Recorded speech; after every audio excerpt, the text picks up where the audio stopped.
Jacob, obviously a tough end to this season, but then you look ahead and things could be significantly different around here next year. How do you kind of reconcile those two things? Yeah, it's never fun to go out like that.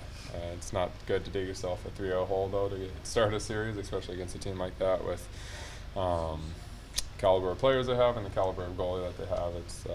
It's never it's an uphill battle all the way there.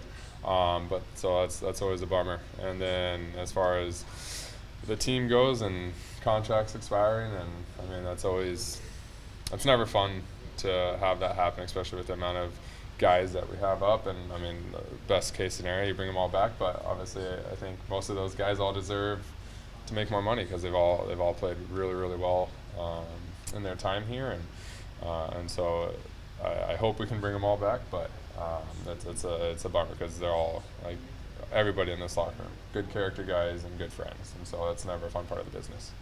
Go ahead.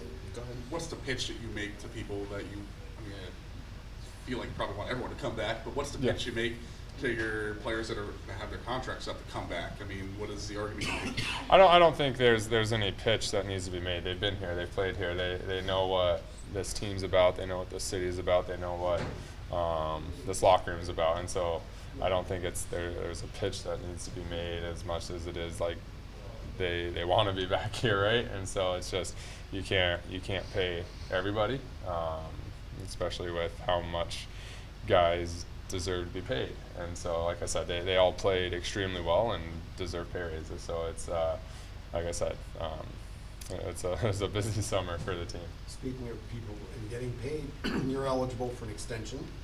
What would you like to see happen beginning July 1st? What are your thoughts? I mean, I obviously I love it here, and so I don't want to go anywhere until we'll see what happens there. Do you feel confident, though, that getting an extension done a year before you expire is in the books, is likely to happen? I would hope so. But that's I haven't had to deal with that for a long time now, and so we'll see how that all shakes out. But I mean, I love it here. Would you take a discount deal, maybe to help save value for the front office to be able to bring more pieces back? We'll see what shakes out with that. I mean, I love it here. My family's here. My roots are. I mean, obviously not from here, but I mean we've settled roots here, and so I think it's going to be fair for both sides. Jacob, you're so consistent with your game. I feel like it almost gets glossed over a little bit. But how do you feel about your season as a whole? I think it was a normal season. Wasn't, like you said, it wasn't anything special. But at the same time, I mean, I like to play a consistent game and obviously give God all the glory through the ups and the downs. The times I play well and the times I don't. So I mean, overall, it was a fine season. It was playoffs. You always wish you could have done this better, you could have done that better. But I mean, as a whole, I think it was fine. National/Canadian media has tried to make it seem like maybe the 3-0 hole, that Rod's contract situation could have contributed to that maybe it flustered you guys. I just wondered if you wanted a chance to dispute that or I didn't think about that once. Yeah. So I guess that would dispute that, right? Yeah. And also just his contract situation too. Are you confident he's going to be here, do you think? I'm confident in it. I mean, he's one of the main pieces that turned this organization around from where it was when I first got here, and I mean, so I think anyone would want him to stay as well. I know he wants to be here, so I'm confident it'll get done. I mean, he's a great coach, he's a great friend, he's a great leader, and so I mean, I would love for him to be back. There's a chance you would have had to go up against them regardless, but do you think that the switching of the playoff format is kind of ridiculous that two of the best teams in the league had to go up in the second round of the playoffs? I mean, every round's hard. Doesn't necessarily get easier, but sometimes those first rounds are the harder rounds, and that's how it goes. So, no, I mean, to be the best, you got to beat the best. So at some point, you got to do that, right? And so whether that's the second round, first round, fourth round, whatever it is, like you're gonna have to beat the best team at some point. And just we happen to run into them in the second round, and so it happens. Jacob, you've been here long enough. Just how hard is it now? The frustrating where you guys are, every year keep saying you want to get over the hump. Is it more frustrating now that you guys keep just getting that closer, but still just not there? I think so. I mean, you look at the team we had this year especially.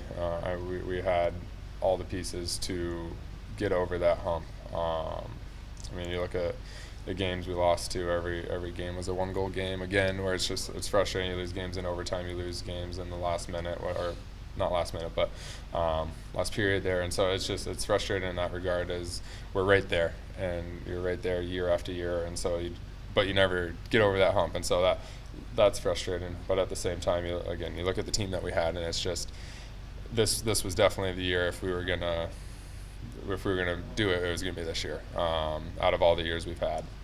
And so I think from that aspect, it's frustrating. What will it take to get over the hump?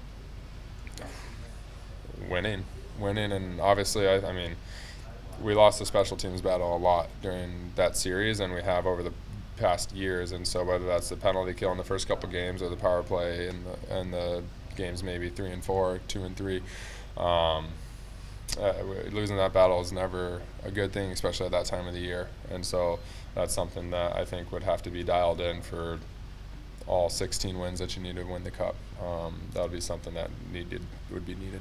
As a guy who's played against Jake Gensel, and having him on your team, what did you see about his game? Maybe what looks different when he plays for you every night versus trying to defend him? What did you see with him? Yeah, I think watching him play every night as opposed to playing against him, you see little aspects of his game that you might not realize when you play against him. I think one of the biggest things for me was just how grindy he really is as a player. He's not afraid to go into the corners and battle hard. And I guess when you play against him, you don't notice that as much, because you're worried about him, you're worried about Sage, you're worried about a couple other guys scoring. And so from being able to watch him now, it was nice to see how competitive he is, and just how much he doesn't mind getting into those dirty areas. Can you tap into Kuzi and Orlov as two guys who heard for quite a few years, like, oh, you don't have what it takes to get over the hump, and obviously they did in Washington. Can you tap into that and use them as a resource to what do we need to do? Kuzi actually said it was easy. He said winning ended up being easy because everything was clicking. Yeah, I think there's obviously momentum that you get through in a playoffs, and as the playoffs go on, you get rolling, you figure out what it takes for your team to win. You could definitely always tap into that. The guys who have been there, guys who have done it. I mean, we got multiple cups in that locker room that we had this year, and so all those guys knew what it took. It's just a matter of executing it, and a matter of getting it done. You're wearing your Fight for Freedom hat. What's the message to fans and the community that supported you? And how much money did you wind up raising, and have you seen any change yet in that regard? So we ended up raising over $1 million, and so I guess my biggest thanks would be just to the community that poured into it. Obviously, we were excited to bring that to the Raleigh community to help with that.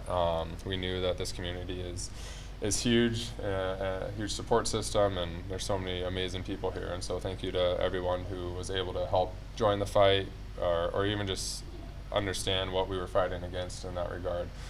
So thank you to that. Obviously, God was faithful through that whole thing. There was moments probably early on we're like, oh man, we might not reach this goal at all, but then we ended up surpassing that $1 million goal, and it was awesome. It was a huge celebration there at the end of the year. And so it was really cool to see how it all came together. As to have we seen any change from it, IJM is going to be using that money to continue to combat sexual exploitation of children online in the Philippines. And so it's a long process, but they're doing really good work over there, and they've continued to do amazing work around the world. And so just being able to support an organization like that is bless you. Is awesome and really fun. Jacob, what have you learned from playing alongside Brent Burns and just obviously his lengthy career here? Very long career for sure. No, he's awesome. His love for the game is probably one of the highest I've ever seen. Like he's got Jagger, his 13-year-old kid, 12-year-old kid, whatever, who loves hockey, and I still think his dad might love it more. I mean, every day that guy, even when he shouldn't be skating, he's out on the ice skating, and so just his love for the game is really contagious, if you will. And then just little ins and outs of the game, the way he thinks the game, the way he sees the game is just it's fun to pick his brain, and just even how the game's evolved from the time he came into the league till now. And so it's cool to see and hear all the stories that he's had over the years is pretty cool, and the players he's been able to play with and learn from is special. Do you eat any of the meat that he has? Oh, we go to dinner almost every night together on the road, and so I've gotten to know his appetite, and it's fun. All right. Thanks, Slavin. Thank you guys. Thanks, Savo.